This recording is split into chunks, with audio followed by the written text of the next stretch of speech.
Decision Plus has been and still is a leading stock market service provider. From training to coaching, we cover it all. Try both our software as well as our coaching site, completely free for 10 days without obligation. No credit card is needed to sign up for the trial. The trial subscription will be automatically canceled for you at the end. DecisionPlus.com, your stock market service center. Real-time coaching has been created. We search and classify critical reports and technical movements. You can visualize or hear the best buying and selling opportunities. Get real-time advice all day long and 3 live coaching shows per day. Let us do the work and save your time for trading. Try marketgurus.tv free without obligation for 10 days in the menus above. Market Vision Plus is the trading companion of so many investors. Make your fundamental and technical analysis easy with Canada's #1 stock market decision-making software. Research, decide, and follow your positions with Market Vision Plus. See the menus just above this program and try Market Vision Plus for 10 days without any obligation after the show. When it comes to day trading, Trader Plus is the right tool. Track 50 quotes simultaneously. Create dozens of quick lists. Display as many as 30 real-time intraday charts at the same time. Watch the action with candlesticks or bar charts as fast as 10 seconds. See the market by sectors. Use the chart models already prepared for you. Try Trader Plus for 10 days in the menu above without any obligation.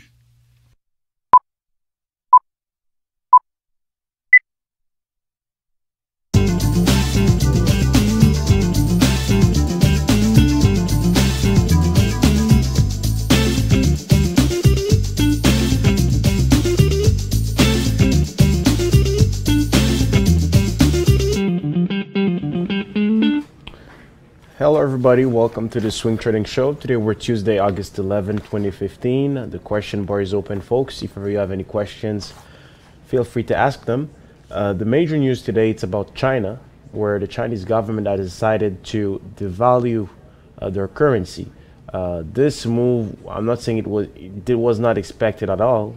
Investors, after the disappointing trade balance data yesterday in China, well, they were expecting some stimulus measures by the Chinese government. So either a buyback program, or not a buyback program, but a stimulus, a quantitative easing program, or a lowering of interest rate to actually boost demand. But finally, with this devaluation of the currency by 2% against the US dollar, it's actually a way to boost exports. So with this situation, of course, a lot of American, European companies that do business in China are being impacted, because first, it will cost more for Chinese people to buy those goods. For instance, you have a company like Yum Brands, where most of their revenues are coming out of China. And today, with the decline of the yuan, well, then their revenues that are generated in China, well, when they get translated into US dollar, that will be less. So this is why a company like that is also taking a hit. Another company like GM, which also has sells a lot of cars in China, because China is the biggest automobile market, well, that stock is near breaking down if ever it goes below $30. So really, it's a wave of selling pressure that we had. However, this selling pressure here on the markets, finally we'd stabilized for a while on the markets there, though, and finally we had the second wave of selling pressure. So all of yesterday's gains have been erased on the market. So now we're back still within this neutral range on all indices, where the Nasdaq stays stuck there within the Saturday formation, the Dow Jones as well, and the TSX. However, the TSX, I know that yesterday we made a chronicle on our Facebook page saying that we are in some kind of a head and shoulder technical pattern. So this is the first shoulder, this is the head, and this is the second shoulder. So let's say the TSX, that today's decline here stabilize, and in the next few days we have a wave of buyers that's coming in. The TSX could actually go higher, and the length of this rally will be the distance from this neckline to this head. So that could bring us towards 15,250. That's in the, if ever we do have a wave of buyers that's coming in. But for these to happen, first of all, we need to have the energy sector that contributes to that. We need to have the gold sector that can contribute to that. We also need to have our financials that need to contribute to that as well. Now, with the Canadian economy that has some challenge, when we take a look at the last reading of the GDP, well then, not everybody's really bullish on our banks, because if the economy is not growing as much, well then, banks are not going to make as much credit, their loan portfolio won't grow as much, and this is something that's going to be a negative. So with the situation here, we still have oil that pursue its decline.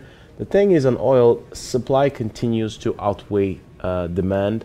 I just read an article today saying that in the US, with this lower oil price environment, companies are not digging as much. However, the number of orders of rigs, which will use to drill some holes, have actually increased. So this is also one of the reasons why we're continuing to see an increase on a decline on oil, because there's so many, there continues to be a wave of people, of companies, sorry, not people, companies that continue to order rigs to actually drill more oil. Some analysts were expecting oil to be towards $20, and they were saying that around $20 that they'll be able, American shale companies will be able to navigate through this low price environment. But so far we still have a lot of weakness in oil, but energy companies so far are resisting. And that leads me to Tom questions. Do you see energy stocks going higher for next week or so? Well, for energy stocks right now, we are actually testing an important support. We're putting a lot of pressure on the support, and it could potentially start a bearish cycle. The thing on energy stocks is that big caps such as Suncor, such as IMO. Let me continue the explanation in the next segment, Tom, concerning your questions with energy stocks.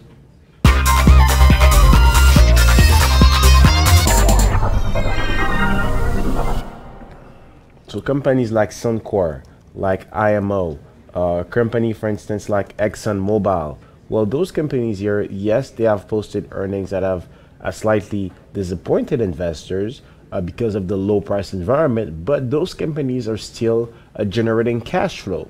And the fact that they're generating cash flow, though, it's actually something that's potentially positive, because if ever the price is right and there are several companies that start to go bankrupt or cannot deal in a $20 oil price environment, well, companies like Suncor, IMO, well, they will be the ones who actually be in good positions to buy some small cap companies.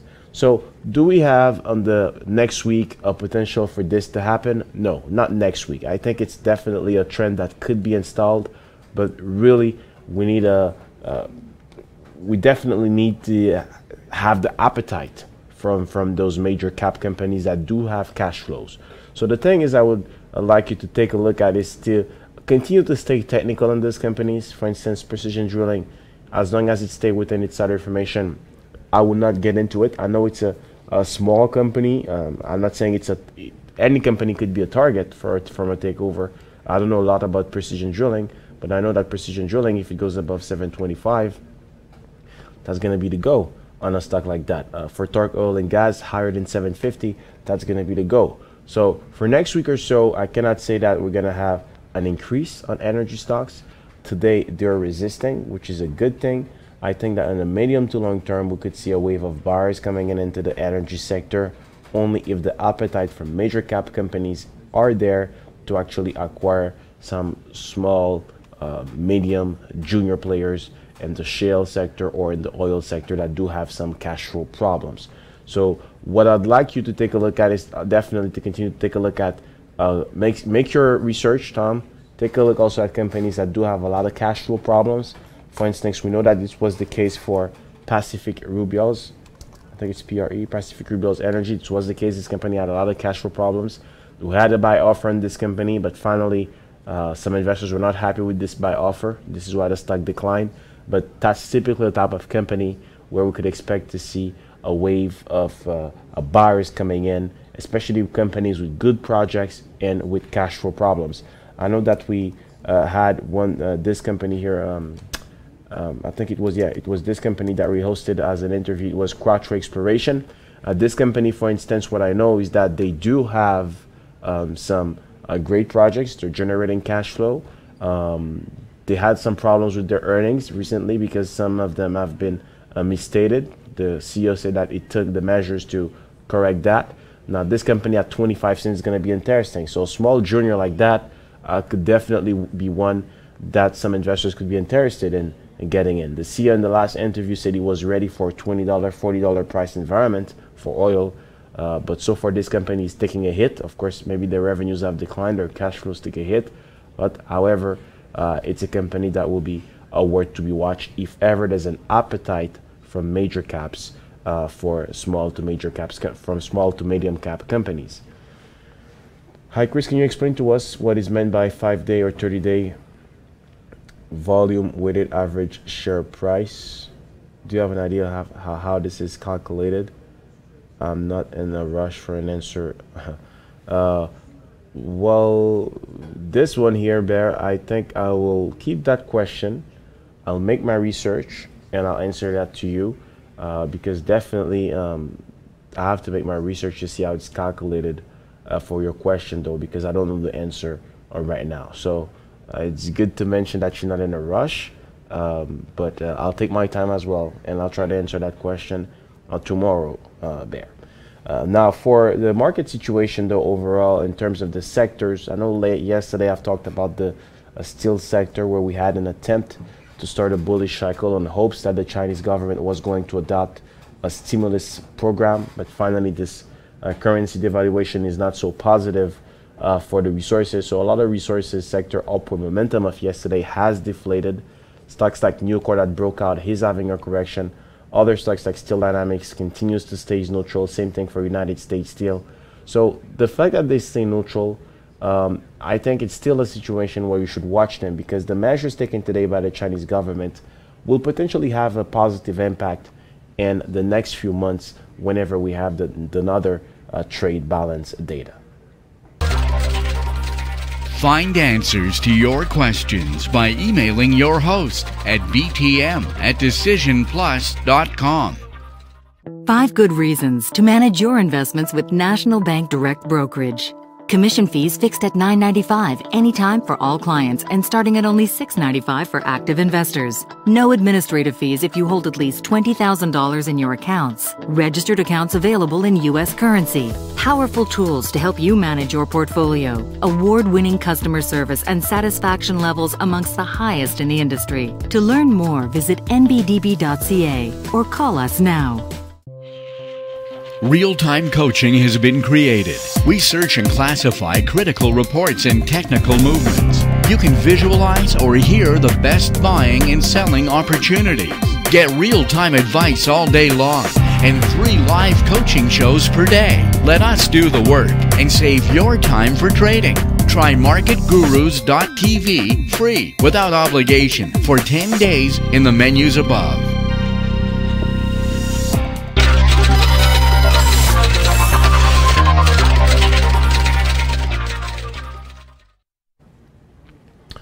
Now, also, I want to mention here the gold sector.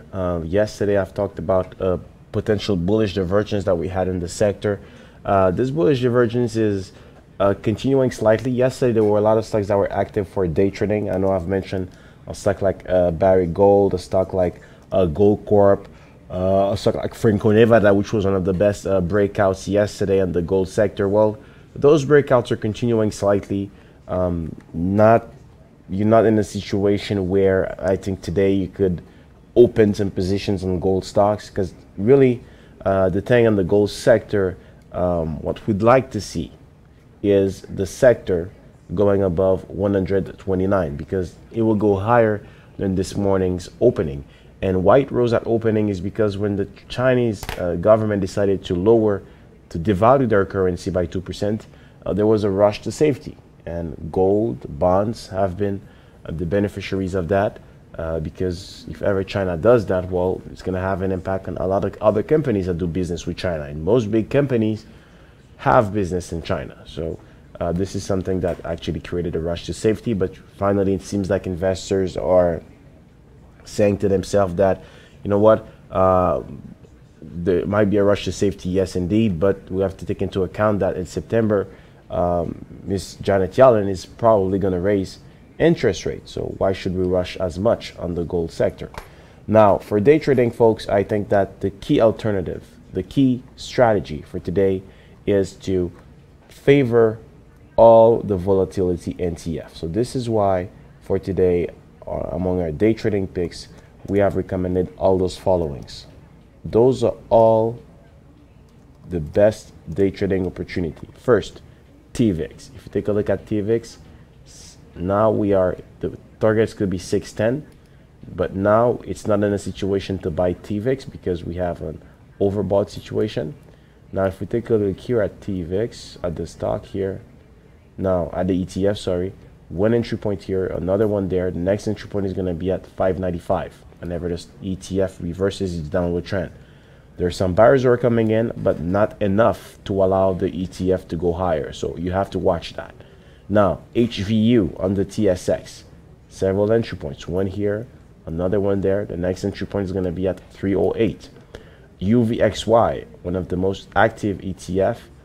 One entry point here, one there. The next entry point is going to be at 2775. So on all those ETF, we're starting to see a wave of buyers that's coming in, which means that the markets are close to potentially start a bearish cycle, a new bearish cycle. We had a first one here. Now we have this new sideways formation that could bring us even lower. Now let's take a look here at the RSI on that graph to give us some clue about where are we right now. So right now we're in a phase, I don't know if you can see it clearly on the SPY. So right now, take a look at this. Usually every time that we have reached, we have an RSI 14 that started to tilt lower, this has been a real confirmation of a top, right? So this is actually something that we can see. So this top here has been here with the RSI. So the RSI could actually continue to go lower. However, at those levels, this rebound that we see here is because I think investors are saying to themselves, look, if the RSI 14 doesn't reverse this short-term upward trend, well then the risk of a potential rebound is likely to happen. So to consider bearish ETF, I think first and foremost you need to see the SPY going below 208, which will be below that support, and we also need to see the RSI 14 reversing this short-term upward trend. So this is actually one technical indicator you could use to determine when our markets are going to go down or up. So this is actually the strategy that you should favor. And personally, we still believe that it's still likely that the markets will go down. Though this is why on marketgurus.tv, that you can have access for free for 10 days, we have continued to keep all of our positions, including our short positions on CarMax. We do have several bearish ETF in our portfolio. HGU is one of them, SQQQ, SPXU. All of them are rising today. We're holding on to them. I don't think that today we're going to be in a position to take some profit because, as we saw, markets are still neutral. So we need a clearer confirmation of a bearish cycle. Today's decline only bring the sectors that were in a bullish cycle into a neutral cycle. So right now we can say that there are no sectors in a bullish cycle, neither in the US, neither on the Canadian side. And the best strategy of today, I think, is first swing trading is definitely to remain on the sideline. If you had opened some positions yesterday on the resources, I think you have to tolerate today's correction because, of course, markets are reacting a little bit too much to what's happening in China, according to my opinion. So you not need to rush your move because markets still remain neutral. And for gold, for steel stocks, I think for gold, we don't have yet the bullish momentum that could allow us to say that you can open some positions in some bullish ETF. As for the steel mining stocks that we talked about yesterday, they're still neutral. You have to tolerate this correction. And as for the energy stocks, well, for oil, I think the pursuit of the decline is likely. So you could go in with some bearish ETF on oil, But as for energy stocks, they could follow this decline. But will they go as far? As I said, in the medium to long term, what we could expect on the energy sector is to see a potential wave of consolidation, but that's only and only if we have the appetite for major cap companies. So far, it's not what we have, and it's mostly a weakness on the energy stocks, and I think that really on all sectors are still at risk of potentially starting a new bearish cycle, just like the markets. So that's it, folks. See you tomorrow at 12:30 on the Swing Trading Show on DecisionPlus.com.